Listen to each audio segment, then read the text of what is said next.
2022년 9월 26일 월요일 경제뉴스 모닝 브리핑을 시작하겠습니다.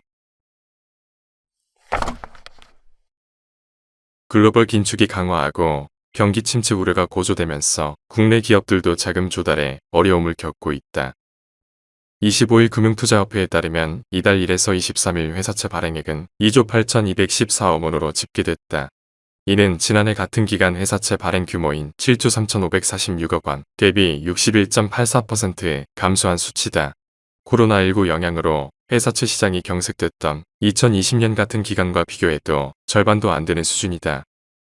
회사채와 국고채 간 신용도 차이를 보여주는 스프레드도 벌어지고 있다.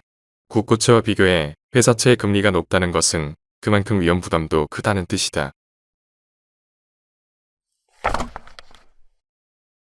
원자재 에너지 가격 상승과 물류 대란 속 상사업계가 반사이익을 똑똑히 누리는 중이다.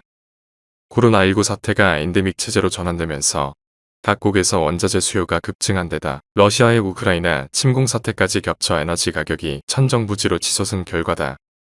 최근 급등세를 탄 원달러 환율도 종합상사 실적에는 긍정적이다. 종합상사는 무역 수수료를 달러로 받으므로 환율이 오르면 실적도 개선된다.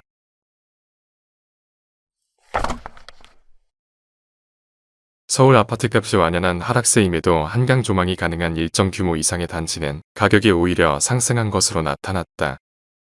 올해 1월 대비 8월까지 서울 500가구 이상 아파트 단지의 가격 변동률을 보면 한강변에서 300m 이내인 단지 99곳의 아파트값은 4.1% 상승했다.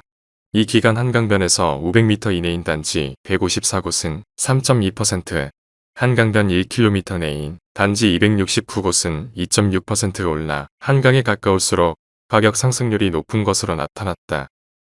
몇 억을 더 주더라도 확실한 미래 가치에 투자하려는 성향이 나타나고 있다. 같은 단지 안에서도 층동향에 따라 가격 세분화 현상이 뚜렷해지고 있는 것으로 나타났다.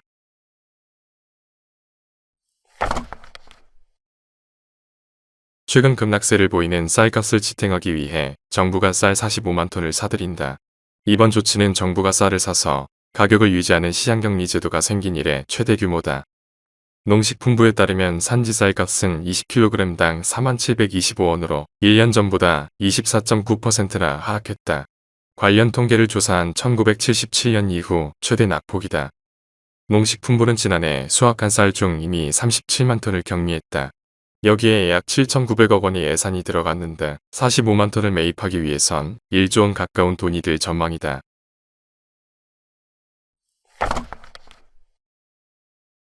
우리나라는 배터리 수출 강국이지만 정작 배터리 핵심 소재인 니켈 정제 제품의 중국 수입 의존도가 거의 100%다.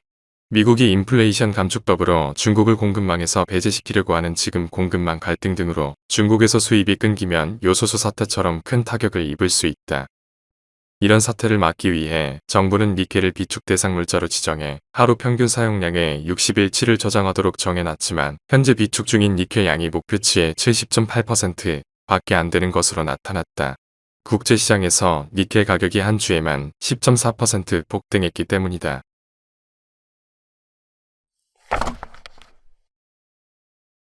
세개 이상의 금융기관에서 대출을 최대한 끌어서 더 빌릴 곳도 없는 자영업 다중채무자가 올해 들어 6개월 사이 45%나 급증했고 이들의 평균 대출액도 거의 5억 원에 이른다. 이런 상황에서 예상보다 빠른 국내외 통화 긴축으로 대출금리가 계속 뛰면 이들 다중채무자의 상환 능력이 급격히 떨어져 결국 경제, 금융위기로 이어질 수 있다는 경고가 나온다. 정부는 대출 만기 연장과 새 출발 기금 등 각종 대책을 마련하고 있다.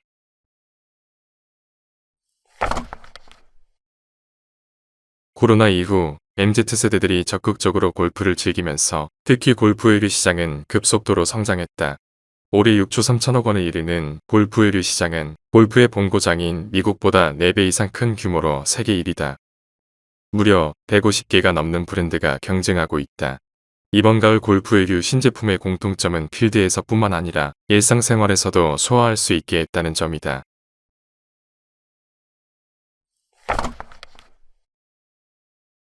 하나은행이 고시한 9월 23일 오후 11시 58분 원달러 환율은 1,423원입니다. 시청해주셔서 감사합니다. 더 좋은 영상을 위해 구독, 좋아요 부탁드립니다.